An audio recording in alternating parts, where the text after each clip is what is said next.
Reserve सीटें थी, candidates भी थे, लेकिन फिर भी सीटें खाली रह गई और ऐसा पहली बार नहीं हो रहा, बार बार। इस बार कहाँ हो रहा है? महाराष्ट्र की नेशनल लॉ यूनिवर्सिटी के पीएचडी एडमिशंस में। एमएनएलयू के इस एडमिशन में 35 पीएचडी की सीट्स थी, 23 सीटें एससी एसटी ओबीसी की थी, 12 सीटें अनरिजर्व थी। लेकिन फाइनली जब होता है एडमिशन तो अनरिजर्व एडमिशन ज्यादा होता है और रिजर्व सीट्स पे कह दिया जाता है NFS, नन फाइंड सूटेबल। यह लगातार हो रहा है। यह एडमिशंस के मामले में होता है, यह जो नौकरियां होती हैं उनके मामले में होता है, और दिल्ली यूनिवर्सिटी में होता है, यह बाकी सेंट्रल यूनिवर्सिटीज में होता है। यह लगातार हो रहा है। स्टूडेंट्स ने बाकायदा इस बात पे कंप्लेंट की है कि कई एलिजिबल कैंडिडेट्स वहां मौजूद थे, फिर भी उन्हें एडमिशन नहीं दिया गया और अनरिजर्व की सीट 22 कर दी गई, जबकि केवल 12 सीटें थी।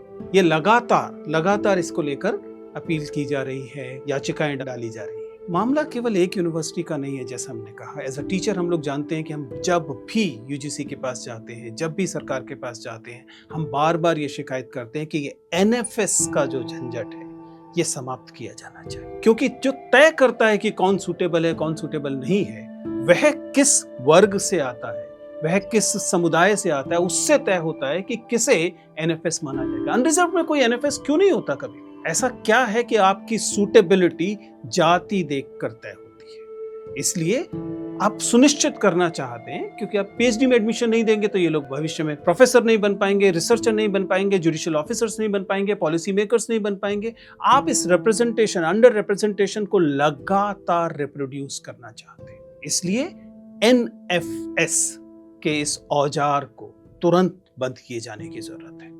आपके पास जो प्रत्याशी उपलब्ध हैं उनमें से लोगों को चुनिए और एनएफएस की सीटों को अनरिजर्व लोगों को देना बंद कीजिए।